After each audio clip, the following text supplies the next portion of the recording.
16장 1절부터 13절까지의 말씀 한 절씩 교독하시고 마지막 절 합독하도록 하겠습니다.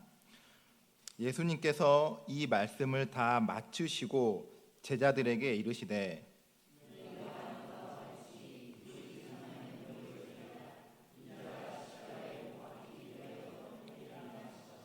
그때 대제사장들과 백성의 장로들이 가야바라 하는 대제사장의 관정에 모여 말하기를 민란이 날까 하노니 명절에는 하지 말자 하더라.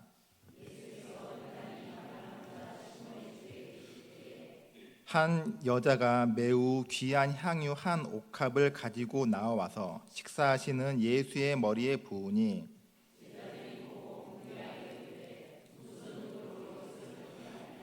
이것을 비싼 값에 팔아 가난한 자들에게 줄 수 있었겠도다 하거늘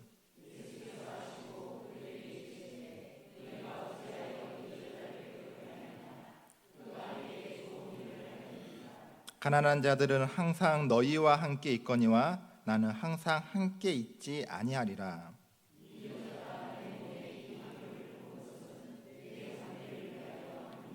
함께 읽겠습니다. 내가 진실로 너희에게 이르노니 온 천하에 어디서든지 이 복음이 전파되는 곳에서는 이 여자가 행한 일도 말하여 그를 기억하리라 하시니라. 아멘. 이 구역 가족분들 나오셔서 하나님께 특송 올려드리겠습니다.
하나님의 크신 은혜가 고난주간 수요일 저녁에 나와 함께 예배드리는 여러분과 그 가정들 위해 함께 하시기를 주님의 이름으로 축원드립니다.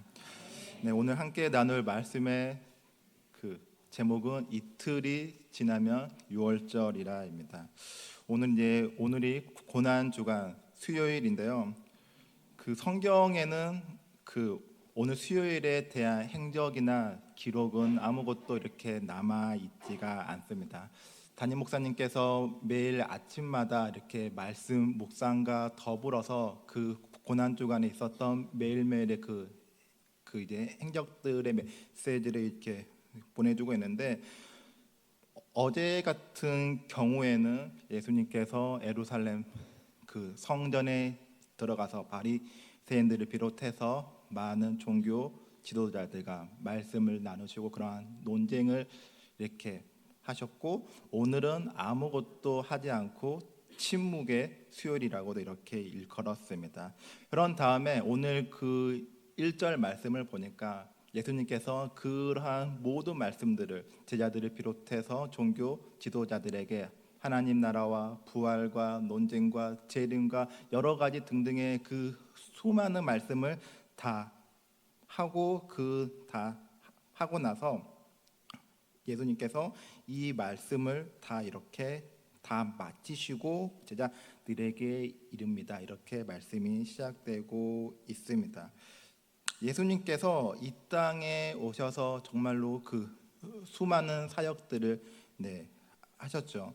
하나님의 말씀을 가르치시고 또 천국 복음을 전파하시면서 백성 중에 모든 병과 약한 것을 고쳐 주었습니다. 그래서 오늘의 1절 말씀이신 예수님께서 이 말씀을 다 마치시고 제자들에게 이르되 이렇게 말씀하시는 것은 이제는 예수님께서 가르치고자 했던 그러한 모든 사역들이 다 완료가 되었다는 것 동시에 더불어서 이제는 모든 가르치는 사역들이 다 끝마쳐졌으니 이제는 죽을 때가 이제 앞에 다가왔다고 이제 그 남아있는 제자들에게 직접적으로 이렇게 언급을 함으로써 이제부터 다 내가 할 일은 모든 것이 끝났으니 순환이 이제는 시작되었다는 것을 선언을 하고 있습니다. 그래서 예수님께서 예루살렘에서 희생되는 것은 많은 날들이 있었지만 월화수목금토일이 많이 있었고 1년 중에도 많은 날들이 있었지만 그러한 것을 봤을 때 다른 어느 날이 아니라 6월절을 앞두고 6월절의 그 화목제물로 희생양이 되었다는 것을 알려주고 있습니다. 유대인들에게 있어서 6월절은 매우 중요한 절기이지요. 출애굽 그 사건을 잊지 않기 위해서, 그리고 잊지 않고 기억하기 위해서 하나님께서 직접 이 날을 제정해서 출애굽 사건을 기념하고 여호와의 절기를 삼아 영원한 규례로 대대로 지켜야 한다고 이렇게 명령한 절기가 유대인들이 있어서 6월절입니다.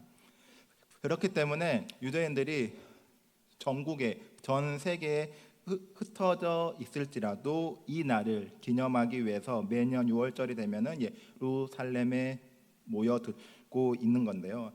그렇다고 해서 우리들이 6월절에 그냥 흩어져 있는 전국에 흩어져 있는 유대인들이 그냥 모인다는 것만으로 끝나는 것이 아니라 아직 이들에게 있어서 오늘 말씀을 통해서 봤을 때 아직 이들에게 있어서는 메시아가 도래하지 않았기 때문에 이들한테 있어서 소문으로 이렇게 들리기에는 아마도 메시아가 6월절을 기점으로 우리에게 메시아가 올 것이다, 나타날 것이다, 이러한 마치 그러한 소문과도 같은 기대들이 있었기 때문에 많은 군중들이 예루살렘에 모여든 것뿐만 아니라 그렇기 때문에 이들에게 있어서 그냥 단순히 1년 중에 하나 이렇게 우리가 지켜야 하는 여러 가지 절기 중에 하나로 끝나는 것이 아니라 이번 연도에는 과연 우리를 위해서 우리를 구원시켜줄 메시아가 나타날까, 등장할까, 이렇게 다들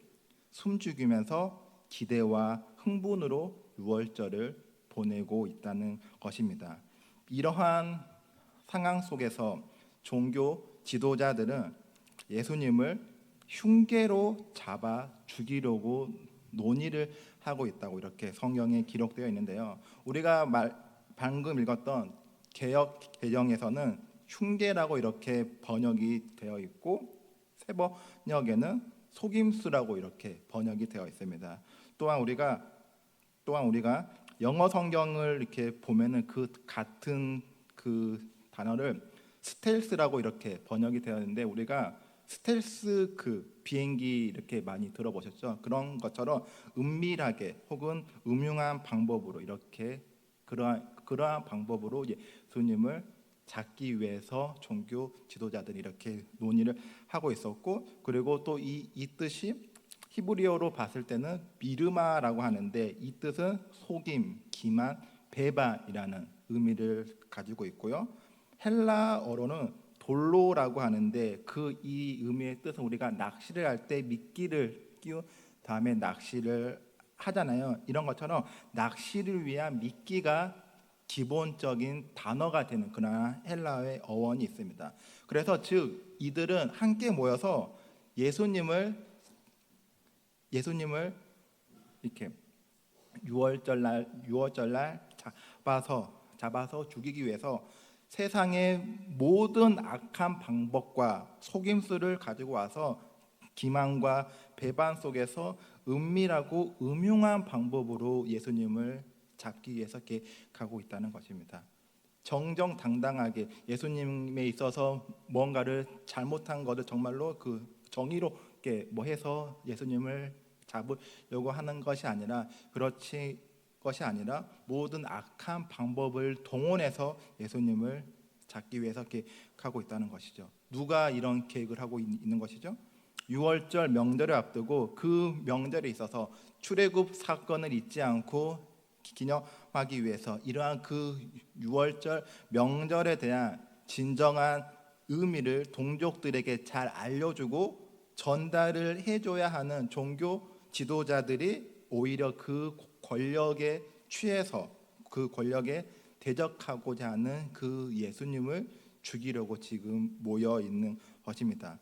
이들에게 있어서는 이미 이들은 그 세상의 권력과 손을 잡은 사람들이고 또 이들은 하나님의 이름을 수단으로만 이용하는 사람들이죠. 그렇기 때문에 이들은 하나님의 말씀보다는 오히려 밀란을 그 백성들의 민심을 두려워하고 있는 그 모습이 5절에 나타나고 있습니다. 그래서 이들에게 있어서는 정작 이들이 무서워하고 두려워해야 하는 하나님의 말씀은 무서워하지 않으면서 전혀 신경 쓰지 않으면서 오히려 사람들의 민심에만 신경을 쓰면서 두려워하면서 걱정을 하고 있는 모습입니다.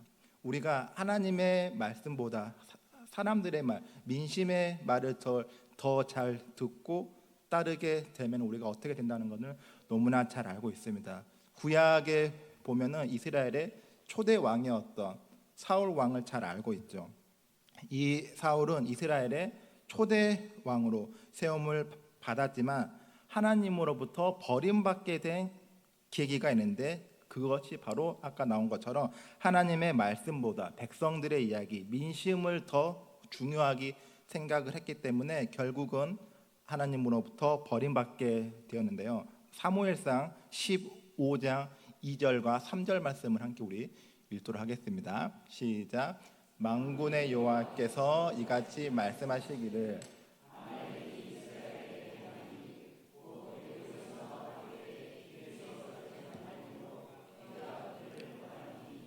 지금 가서 아말렉을 쳐서 그들의 모든 소유를 남기지 말고 진멸하되 남녀와 소아와 젖먹는 아이와 우양과 낙타와 나귀를 죽이라. 아니, 아멘.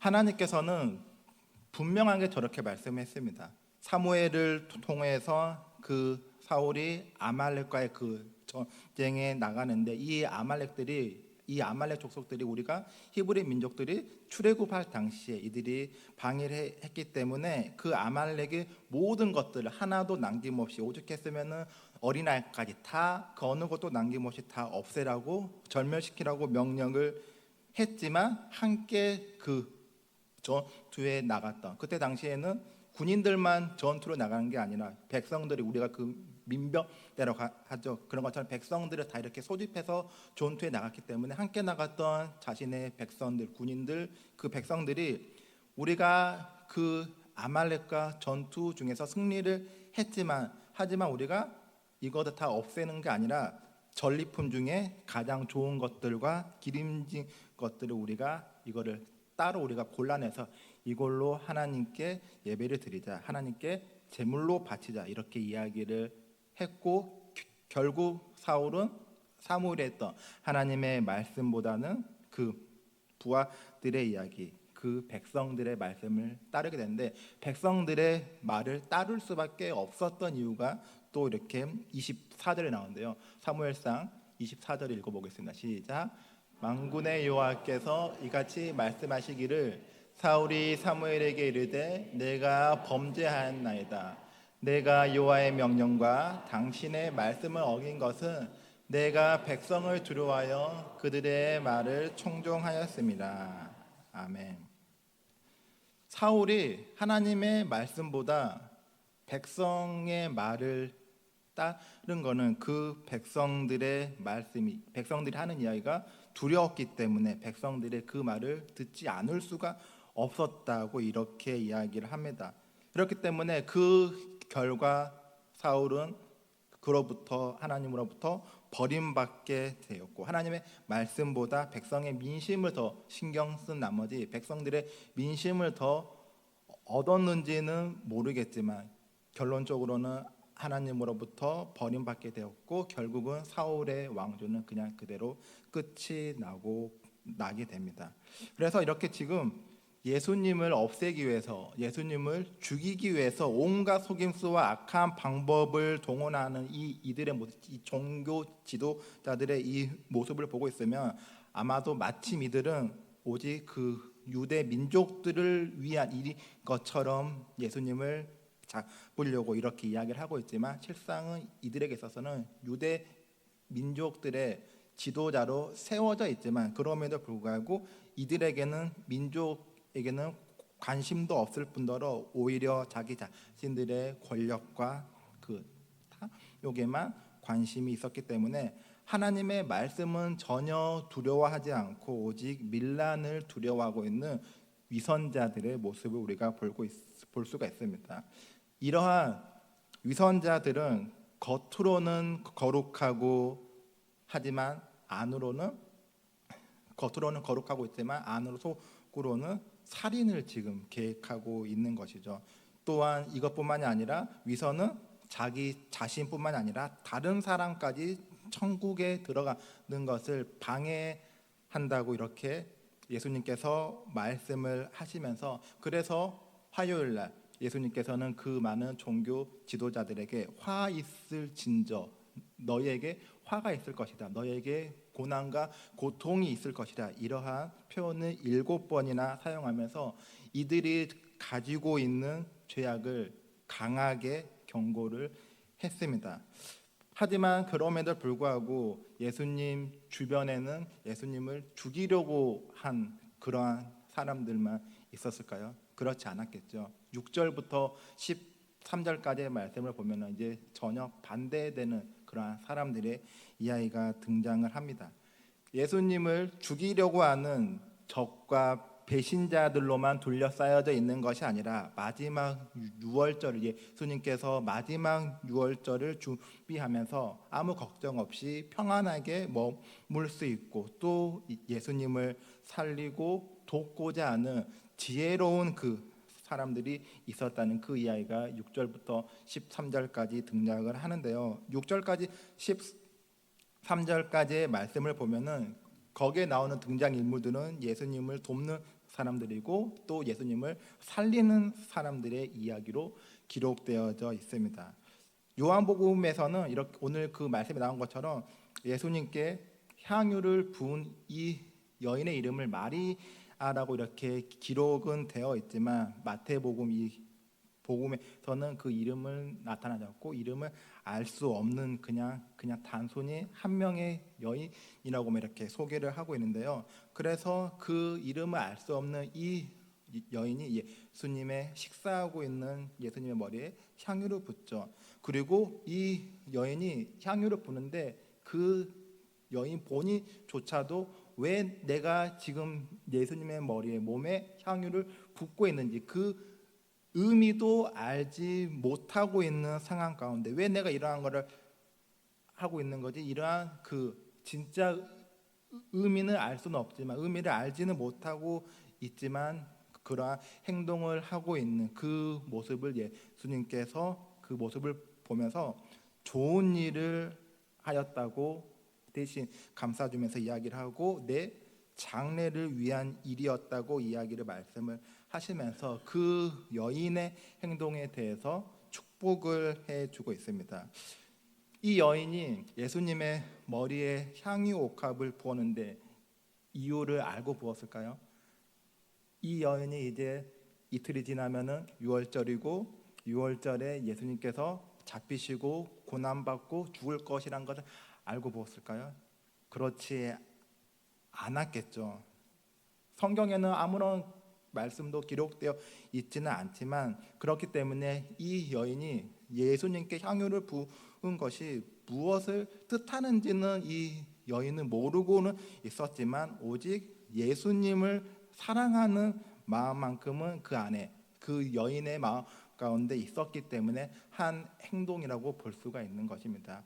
향유라는 것이 그 여자가 결혼을 할 때 지창금으로 들고 가는 거죠. 그래서 반틈은 이제 결혼해서 첫날 밤에 그 반틈을 부어주고 또 반틈을 남겨놨다가 그 남편이 죽게 되는 날 장례할 때 이렇게 몸에 이렇게 발라주는 건데 그런 것만큼 그 여인이 자기가 가지고 있는 것을 그 향유를 부었다는 것은 그 여인의 모든 것을 예수님께 쏟아 부은 것이고 내 모든 것을 맡겼다는 것입니다. 하나도 남김없이 그 자기가 있는 것을 아까워하지 않고 내가 이거를 하는 행동이 무슨 의도가 있는지는 모르지만 그럼에도 내가 가지고 있는 전부를 예수님을 사랑하는 마음이 있었기 때문에 이렇게 부어 줬다는 것입니다. 제자들도 이러한 이 행동을 알지 못했습니다. 그렇기 때문에 왜 갑자기 식사하고 있는데 이 여인이 이렇게 이 비싼 향유를 다 이렇게 낭비해 버리지? 이렇게 이야기를 하면서 제자들도 이러한 모습을 보면서 그냥 그저 낭비라고 생각을 했던 거죠. 하지만 예수님께서는 낭비라고 하지 않았던 것이고 그러한 행동이 좋은 일이고 선한 일이었다고 말씀을 합니다. 모든 일에는 우선 순위가 있고 때가 있는 법이죠. 지금 이 순간에만 할 수 있는 일이 있고 또 이 순간이 지나가 버리면 하고 싶어도 할 수 없는 일이 있는 것입니다. 그렇기 때문에 마가복음과 요한복음에서는 이러한 이 여인의 모습을 보고 낭비라고 생각을 하면서 오히려 이 향유를 팔아서 가난한 사람을 도와주는 것이 더 낫지 않았겠느냐 이렇게 이야기를 합니다. 더더욱 지금 이 기간은 6월절 기간이기 때문에 특별히 더 6월절 기간에는 불쌍하고 가난한 사람들을 이렇게 도와주고 하는 그런 것들을 많이 했기 때문에 왜 이런 것을 낭비하느냐고 이렇게 이야기를 하지만 그럼에도 불구하고 예수님께서는 상대적 중요성을 이야기를 하면서 즉 내가 지금 당장 이것을 팔아서 가난한 사람들에게 돈을 주는 것과 반대로 죽은 자를 묻어주는 것 중 어떤 것을 더 높이 평가할 수 있겠느냐라는 이야기입니다. 그런데 즉 더 높게 평가될 수 있는 것은 앞에 가난한 자를 돕는 것보다는 지금 당장 죽은 자를 묻어줄 것이 더 높게 평가된다는 것입니다. 그 이유는 구제와 같은 행동은 아무 때나 할 수 있는 것이죠. 하지만 반대로 우리가 어제도 장례식장을 갔다 왔지만 우리가 그들을 위로할 수 있고 하는 것은 바로 그때만 할 수 있기 때문입니다. 그렇기 때문에 예수님은 11절의 말씀에서 가난한 자들은 항상 너희와 함께 있거니와 나는 항상 함께 있지 아니하더라고 이렇게 말씀을 하신 것이죠. 그렇다고 해서 불쌍한 사람들, 가난한 사람들 구제를 하지 말라는 것이 아니죠. 당연히 구제를 해야 하는 것은 맞지만 그러한 구제 활동은 항상 상시적으로 해야 하는 것이고, 이 여인이 예수님께 향유를 부은 정확한 동기는 알 수는 없지만 그가 지금 한 행동은 예수님께서 바라보았을 때 지금 이 순간에만 할 수 있는 일이었고, 그렇기 때문에 선한 일이고 아무 때나 할 수 있는 일이 아니었다는 것입니다. 지금 이 순간에만, 그 수요일 저녁에만 할 수 있는 그 일이었기 때문에 예수님은 그녀의 모습을 보고 영원토록 기억돼야 한다고 이렇게 축복의 말씀을 하신 것입니다. 유대력으로 봤을 때 이제 성경에 나온 대로 이틀이 지나면은 유월절이죠. 하나님의 아들이신 예수님께서 인간의 몸으로 오셨는데, 인간에 오신 이 땅이 배신과 배반으로 얼룩져 있는 이 땅에 오신 이유는 그냥 이들을 단순히 로마의 압제에서 해방되는 것을 도와주기 위해서 헬퍼로서 오신 것이 아니라는 것이죠. 처음 말씀하신 것처럼 이 땅에 오셔서 가르치고 전파하고 치유함으로써 볼 수 없는 하나님을 직접 볼 수 있게 하시고, 경험할 수 없는, 만질 수 없는 것들을 만질 수 있게 하시고, 눈으로 직접 볼 수 있게 이렇게 하심으로써 율법에 그냥 말씀으로만 있는, 우리가 그냥 성경책 율법책처럼 말씀으로만 있는 그러한 구원의 약속이 아니라 새로운 약속, 새 언약을 통해서 그 누구나 받아들이기만 한다면은 하나님 나라가 받아들이고자 하는 그들을 통해서 이루어지고, 또 구원을 성취하기 위해서 이 땅에 오셨다는 것입니다. 그냥 캐캐 묵은 율법의 말씀으로 묵혀 있는 것이 아니라 그 말씀으로 오셔서 직접 이렇게 구약의 말씀이 성육신이 되어서 직접 오셨다는 것이죠. 이것이 우리에게 주어지는 복음이고 예수님께 오신 이유라는 것입니다.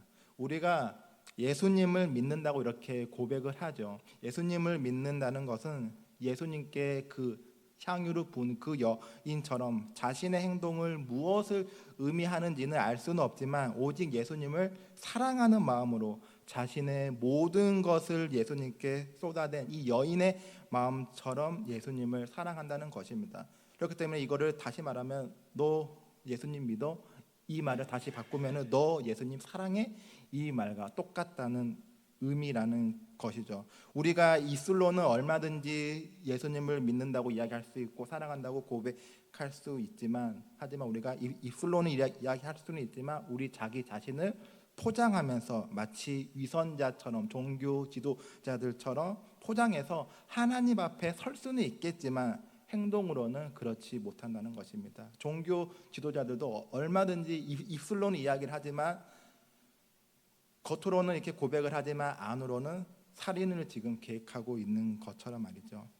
예수님께서 제자들의 그 발을 씻겨주시고 마지막 만찬을 하신 다음에 마지막으로 제자들에게 하시는 말씀으로 새로운 말씀, 새 계명을 주시는데요. 요한복음 13장 34절 말씀을 읽어보겠습니다. 시작. 계명을 너에게 주노니 서로 사랑하라. 내가 너희를 사랑한 것 같이 너희도 사랑하라. 아멘. 예수님께서 새로운 계명이라고 해서 서로 사랑하라고 말씀을 합니다. 어떻게 사랑을 하냐고 하면은 내가 너희를 사랑한 것 같이라고 이렇게 이야기를 하고 있습니다. 6월절 희생양이 될 몇 시간을 지금 남겨두지 않은 상황인 거죠. 정말 뭐 하루도 아니고 이제 몇 시간만 이제 흘러가면은 6월절에 희생양이 될 건데, 그런데 모든 준비를 다 마친 다음에 제자들에게 하시는 말씀이 이제 나는 없으니까 너네들 도망가, 뭐 이런 말씀이 아니라 오히려 새 계명을 주노니 내가 너희를 사랑한 것처럼 너희도 사랑하라, 이렇게 이야기를 합니다. 그런데 우리가 이 말씀은 너무나 잘 알고 있습니다. 서로 사랑하라는 것, 이웃을 사랑하라는 것, 이 말씀은 이미 모세의 율법 때부터 강조되어 왔던 기존에 있던 그 하나님의 계명인 것이죠. 그런데도 예수님께서는 이 기존의 계명은 앞에 새로운 계명이라고 그 강조하신 이유는 사랑의 수준을 한 차원 더 끌어올렸기 때문에 기존의 계명이 아니라 새 계명이라고 말씀을 한 건데요. 기존의 율법의 말씀, 아까 그 레위기 19장 18절 말씀과 요한복음 14장 말씀을 같이 보도록 하겠습니다. 그 제가 빨간색으로 해놨는데요. 기존의 율법에 있는 말씀, 서로 사랑하는 너 자신과 내 몸과 같이 내가 나를 아끼고 사랑하는 것처럼 이웃을 사랑하라고 이렇게 이야기를 하고 있지만, 이거는 이제 구약의 율법에 있는 말씀이고 예수님께서 이걸 한 차원 더 끌어올려서 새로운 계명이라고 말씀을 하는 것이, 서로 사랑을 해야 하지만 그 사랑하는 방법이 내 몸과 같이 사랑하는 게 아니라 내가 너희를 사랑한 것 같이 너희도 사랑하라고 이렇게 이야기를 하고 있는 것이죠. 여기서 이 이야기를 봤을 때 내 몸을 사랑하는 것은 어디까지나 사랑의 주체가 자기 자신에게 있죠. 그렇기 때문에 내가 내 몸을 사랑하는 것처럼 사랑의 주체가 내 안에 있기 때문에 이러한 사랑은 우리가 본능적인 인간이기 때문에 본능적으로 이기적인 사랑, 계산적인 사랑, 자기 중심적인 사랑일 수밖에 없습니다. 그렇기 때문에 개인주의적인 지금 그런 사회로 흘러가고 있는데, 그러한 개인주의적이라는 것을 더 이상 넘어설 수가 없다는 것이죠. 물론 자기 중심적인 사랑도 중요하지만 자기 중심적인 사랑은 자기 자신의 의를 드러낼 수는 있겠지만 함께 우리가 좋아하고 함께 나누고 할 수 있는, 함께 좋아할 수 있는 하나님의 공의를 드러내기는 어렵다는 사실이라는 것입니다. 그렇기 때문에 예수님께서는 우리를 사랑하셨듯이 내가 너희를 사랑하는 것처럼 이렇게 말씀을 하는 것은 사랑의 주체가 자기 자신한테 있는 것이 아니라 사랑의 주체와 동력이 예수님한테 있다는 것이고, 그 사랑과 주체와 동력은 예수님께서 십자가에서 보여준 십자가 사랑이라는 것입니다. 그렇기 때문에 이 사랑은, 예수님께서 말씀하신 이 새 계명의 사랑은 이타적이고 상대방 중심적일 수밖에 없는 것, 내 중심이 아니라 상대방 중심적인 사랑이 될 수밖에 없다는 것입니다. 그래서 이 사랑은 받기보다는 내가 주려고 하는 사랑이고, 내 필요에 따라서 하는 사랑이 아니라 상대방의 필요에 따라서 내어주고 찾아주는 사랑이기 때문에 그 사랑 안에는 감동이 있고 또한 생명을 살리는 사랑이라고 이야기를 하고 있습니다. 예수님께 향유를 부었던 이 여인의 모습 역시, 이 여인이 예수님을 사랑했기 때문에 향유를 부어줬는데, 그 여인이 보여줬던 그 사랑이 율법에 나와 있는 자기 중심적인 사랑이 아니라 예수님께서 말씀하신 이타적이고 상대방 중심적인 그러한 사랑이었기 때문에 그렇게 할 수가 있었던 것이고, 그러한 모습을 보고 예수님은 축복을 하신 것입니다. 이러한 그 예수님의 새 계명은 우리가 밖에 나가서 전도를 하거나 또 우리가 많은 사람들 교회를 세우거나 선교를 하거나 가르치고 전파하고 치유할 때도 똑같이 우리에게 그 말씀이 적용되는 말씀이라는 것이고, 이러한 예수님의 십자가 사랑의 주체와 동력이 예수님으로부터 나온다면은 기존 율법에 나오고 있는 그 사랑과는 같은 사랑이 아니라 차별성이 있는 새로운 사랑이 된다는 것입니다. 그렇기 때문에 예수님은 몇 시간 뒤면은 잡히고 순환을 당할 것을 알면서도 제자들에게 마지막 말씀으로, 내가 너네들에게 마지막으로 해줄 수 있는 말씀, 마지막으로 너희에게 사명을 줄 건데 그 말씀으로 서로 사랑하라, 내가 너희를 사랑하시는 것처럼 이렇게 이야기를 하신 것입니다.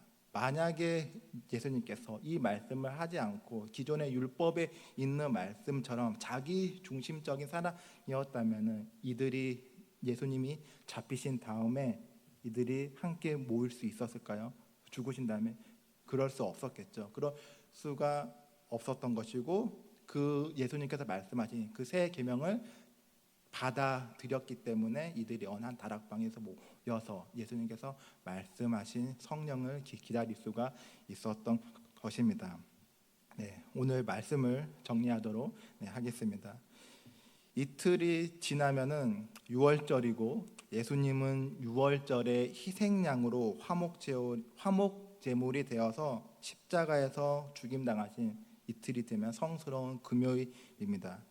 그래서 예수님 그 주변에는 어떠한 사람들이 있었는지 우리가 한번 생각을 해보면서 그 예수님 주변에 저와 여러분도 어딘가에 분명히 서 있을 거예요. 그래서 내가 이제 십자가에서 못 박혀서 순환당하로 이제 걸어가시는 예수님 주변에 저와 여러분이 서 있을 것인데, 우리의 모습이 예수님을 죽이려는 그러한 자들의 모습으로 서 있는지, 아니면은 예수님을 살리려고 하는 그러한 모습으로 서 있는지 우리가 생각을 해보면서 남은 고난 주간을 함께 보내면 좋겠고요. 그리고 우리가 예수님을 살리는 사람으로 서 있는다고 할지라도 내가 예수님을 사랑한다면은 내 중심, 내 방식으로 예수님을 사랑하고 있지는 않은지도 한번 우리가 생각해 보면서 돌이켜 보면은 좋을 것 같습니다.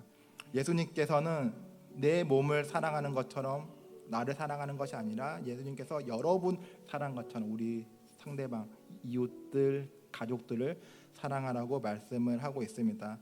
우리가 주님 안에 거한다고 이렇게 이야기를 하는 것은 내 것을 모두 주어도 전혀 아깝지 않다는 것이죠. 예수님께 향유를 부은 그 여인의 마음처럼 이러한 이타적인 그러한 사랑이 적용이 될 때 상대의 필요에 따라서 내어주는 그러한 사랑이 적용이 있어야지만 우리가 주님께서 말씀하신 제자들에게 마지막으로 말씀하신 것처럼 저희에게도 똑같이 말씀하고 있다는 것입니다. 우리가 무슨 이유를 알면서 예수님을 사랑하면 좋겠지만, 우리가 뭐 신앙생활, 믿음생활 하다 보면 우리가 왜 우리가 이런 거를 하고 있지? 그런 생각을 할 때도 많이 있을 거예요. 전도로 나가면 우리가 백날 뭐 전도지 뿌려봤자 헛수고고 오는 사람 아무도 없는데 왜 우리가 이거를 하고 있지? 왜 나만 이러한 걸 하고 있지? 그런 생각이 들지라도 우리가 이거를 왜 하는지 알 수 없어요. 그 예수님께 향유를 부은 이 여인도 자기가 향유를 붓고는 있지만 이거를 왜 하는지 그 진짜 의미를 모르고 있었지만 그 안에는 사랑이 있었다는 것을 우리가 말씀을 통해서 우리가 이렇게 알게 된 것처럼, 우리가 믿음생활, 신앙생활 하는 가운데서도 우리가 받아들이기 어렵고 이해하기 어려운 부분들이 참 많이 있을 것입니다. 그럴 때마다 이 예수님께 향유를 부은 이 여인을 생각을 하면서 예수님을 살리고 이웃을 살리고 우리가 서로 평강을 나눌 수 있는 저와 여러분이 되기를 바라겠습니다. 우리 함께 그 찬송가 95장 우리의 기쁨 되시고 소망 되시는 예수님을 찬양하도록 하겠습니다. 지금은 우리를 사랑하시되 끝까지 사랑하신 예수 그리스도의 사랑하심과 그 아들을 십자가에 내어주시기까지 사랑하는 하나님 아버지의 사랑하심과 사랑의 능력으로 이 세상을 넉넉히 이기며 살아갈 수 있도록 날마다 사랑의 능력을 부어주시는 성령의 역사하심이 오늘 말씀을 듣고 새 계명, 서로 사랑하라, 주님을 사랑하고 나의 이웃을 주님처럼 사랑하기로 결단하는 사랑하는 교우들 머리 위에 이들의 사랑의 능력이 위에 지금부터 영원토록 함께하옵시기를 간절히 축원하옵나이다. 아멘.